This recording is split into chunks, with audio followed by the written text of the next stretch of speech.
मित्रों नमः संस्कृताय, नमस्कार, good evening. Poonam Singh Sanskrit classes पे आपका बहुत बहुत स्वागत है। तो दोस्तों हम देख रहे हैं इस समय याज्ञवल्क स्मृति। याज्ञवल्क स्मृति की बहुत सी सारी चीज़ों को हम देख चुके हैं। आगे की क्लासों को अगर आप लोग नहीं देखे हैं तो उसको जाके देख लीजिए, वहाँ पे पॉइंट टू पॉइंट चीज़ों को बताया गया है। अगर आप लोग पूरा देखते हैं तो आपका अवश्य ही यहाँ से क्वेश्चन हो जाएगा। ठीक है, एनटीए द्वारा याज्ञवल्क स्मृति में क्वेश्चन यही सब चीज़ों से इसी से पूछे जाते हैं। जो आप लोग यहाँ से देख लेंगे तो आपका अच्छे से क्वेश्चन का आंसर निकल जाएगा। ठीक है, ये बहुत ही मेन चीज़ें हैं जो आप लोग देख लें अच्छे से। ठीक है, तो हमारा है आज याज्ञवल्क स्मृति। जो आज हम देखेंगे वो है राजा लब्धवा। इसके आगे का हम आगे वाले क्लास में देख लिए हैं, तो यहाँ तक आज हम इसके आगे में देखेंगे। राजा लब्धवा निधि दधात द भाज्यो अधर्म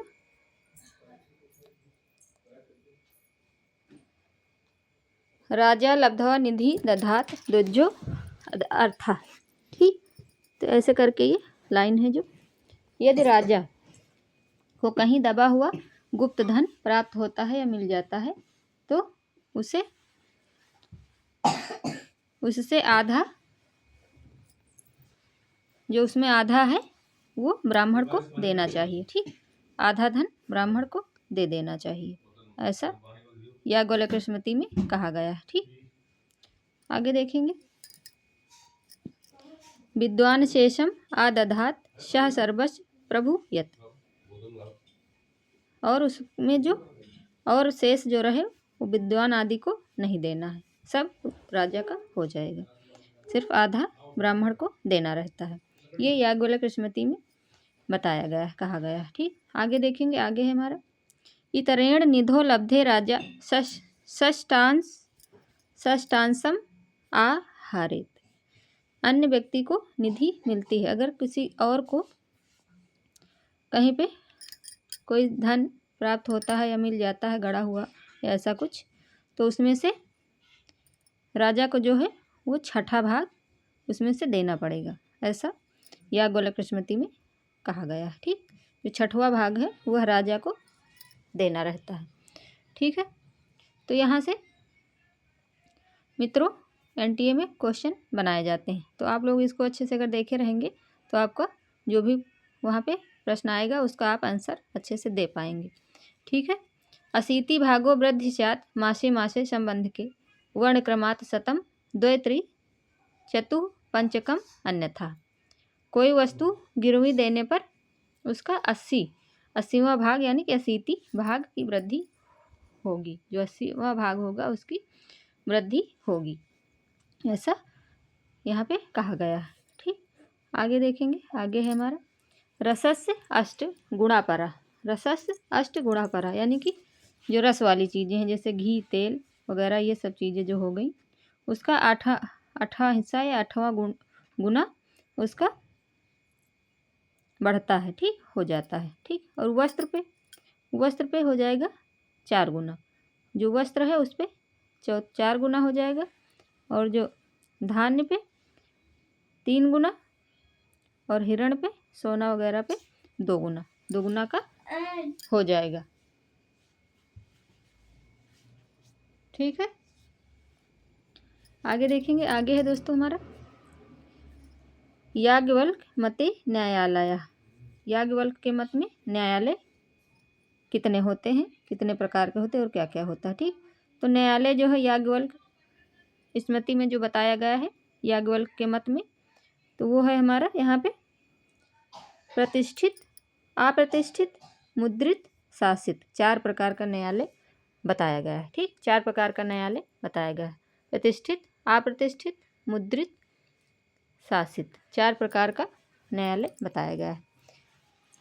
तो यहाँ पे फिर आगे धन दंड या फिर अर्थदंड, तो इसमें 3 प्रकार, उत्तम अधम, उत्तम मध्यम अधम, उत्तम मध्यम अधम, ये 3 प्रकार का होता है। ठीक, आगे है तो ये हो जाएगा। इसमें उत्तम में 180 पर्ण और मध्यम में 440 पर्ण और अधम में 227 पर्ण, ऐसे करके बताया गया है। और याज्ञवल्क्य मते दंडः प्रयोक्ता, तो दंडः प्रयोक्ता का मतलब उत्तम साहस, जो उत्तम साहस हो, वहाँ याज्ञवल्क्य के मत में उत्तम दंडः प्रयोक्ता माना जाता है, उत्तम साहस को। ठीक, आगे है व्यवहाराध्याय प्रकरण, यानी कि व्यवहार अध्याय में कितने प्रकरण हैं, तो ये 25 प्रकरण हैं, यहाँ पे 25 प्रकरण हैं। ठीक, व्यवहार अध्याय में हमारे 25 प्रकरण हैं, जो 25 प्रकरणों के नाम से भी क्वेश्चन आते हैं। कभी कभी सीरियल में लगाने को आ जाते हैं, कभी कभी ऐसे आ जाता कि कौन सा है कौन सा नहीं है करके, ऐसे क्वेश्चन हमारे आते हैं। तो हमारे व्यवहाराध्याय देखेंगे, व्यवहाराध्याय के 25 प्रकरणों को बारे में। व्यवहाराध्याय 25 प्रकरण जो है याज्ञवल्क्य स्मृति में, वो यहाँ पे लिखे हुए हैं। ठीक, तो पहला हमारा है, पहला हो जाएगा साधारण व्यवहार मातृका प्रकरण, दूसरा असाधारण व्यवहार मातृका प्रकरण, तीसरा ऋणादान प्रकरणम, और चौथा उपनिधि प्रकरणम, और पांचवा है साक्षी प्रकरण, और छठा है लेख प्रकरण, और सातवां दिव्य प्रकरण, आठवां दाय विभाग प्रकरण, नौवां सीमा विवाद प्रकरण, और 10वां स्वामी पाल विवाद प्रकरण, 11वां स्वामी विक्रय प्रकरण, और 12 है दत्ता प्रदानिक प्रकरण, और 13 है कृतानुशय प्रकरण, और 14 अभ्युदय शानु श्रूषा प्रकरण। ठीक है, और 15 है समविद्वयति क्रम प्रकरण, और 16 है वेतन दान प्रकरण, और 17 है धूत समाहृदय प्रकरण। ठीक, और 18 हमारा है वाक्य रुष प्रकरण, और 19 है दंड पारुष्य प्रकरणम, 20 है हमारा साहस प्रकरण, और 21 विक्रिय सम प्रदान प्रकरण, और 22 है हमारा संभ्युदय मुत्थान प्रकरणम, और 23 स्तेय प्रकरणम, और 24 हमारा स्त्री संग्रहण प्रकरणम, और 25 हमारा प्रकीर्ण